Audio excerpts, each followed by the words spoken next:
Lesson 2. Perspective Basics. This presentation has been prepared as part of project Posting Positive Narrative on Romani Integration Through Arts. The technique of perspective allows artists to create the appearance of depth in a painting or drawing. There are numerous types of perspective. The location from which you observe your scene is referred to as your viewpoint. Looking at a scene or item at eye level is a typical viewpoint.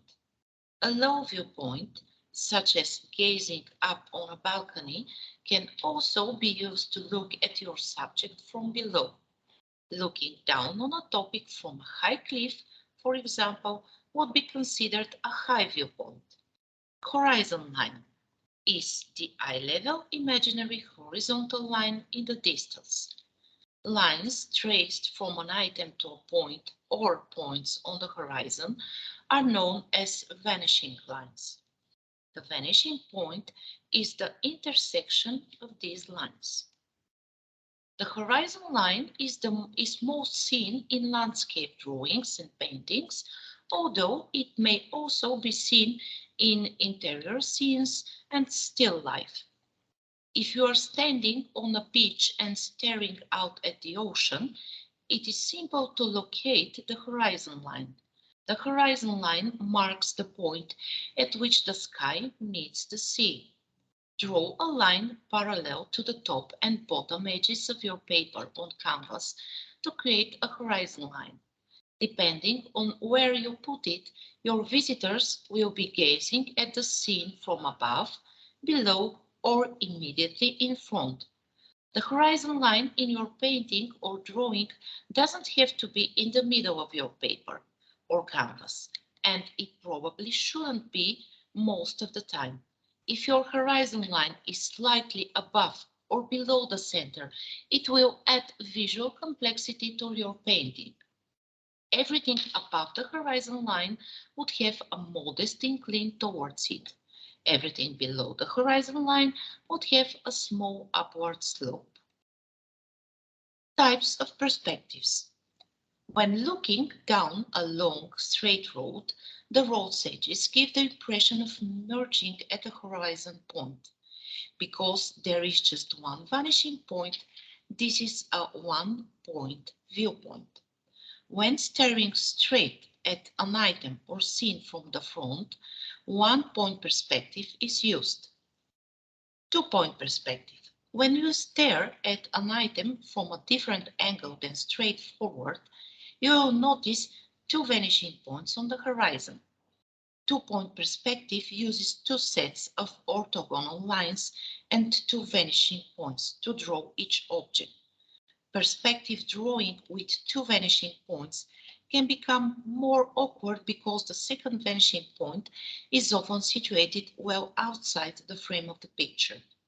If both vanishing points were situated within the picture frame, the angles of objects would appear to be extremely foreshortened. Three-point perspective. A third vanishing point will appear above the item if you are staring at anything exceptionally tall, such as a skyscraper or a very tall tree. If you are staring down into a deep canyon, for example, you can have a third vanishing point. Three-point perspective is the most complex form of perspective drawing. Three-point perspective uses three sets of orthogonal lines and three vanishing points to draw each object. In one- and two-point perspective, the picture plane is fixed at right angles to the ground plane. In three-point perspective, the picture plane seems to be set at an angle as the viewer tends to tilt their head back or forward to look up or down from the eye level. Linear perspective. The further an item is distant from you, the smaller it seems. As a result, if you are sketching or painting a home with a giant tree in the background, the tree will be much smaller than the house. If you may create the illusion of distance using linear perspective. Linear perspective is thought to have been devised about 1415 by Italian Renaissance architect Filippo Brunelleschi, and later documented by architect and writer Leon Battista Alberti in 1435. Linear perspective was likely evident to artists and architects in the ancient Greek and Roman periods, but no records exist from that time, and the practice was thus lost until the 15th century. The three components essential to the linear perspective system are orthogonals, parallel lines, the horizon line, and a vanishing point.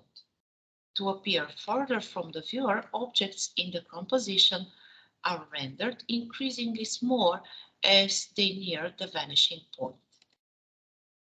Aerial or atmospheric perspective. In the distance, objects appear to be less detailed and lighter. They usually have a cool blue tone to them. Mountains in the distance appear to be a soft, fuzzy blue tone with little delineation of the foliage growing on them, if you ever gazed at them. Although the use of aerial perspective has been known since antiquity, Leonardo da Vinci first used the term aerial perspective in his treatise on painting, in which he wrote, "Colors became weaker in proportion to their distance from the person who is looking at them." It was later discovered that the presence in the atmosphere of moisture and of tiny particles of dust and similar material causes a scattering of light as it passes through them, the degree of scattering being dependent on the wavelength, which corresponds to the color of the light. Because light or short wavelength blue light is scattered most, the color of all distant dark objects tend toward blue.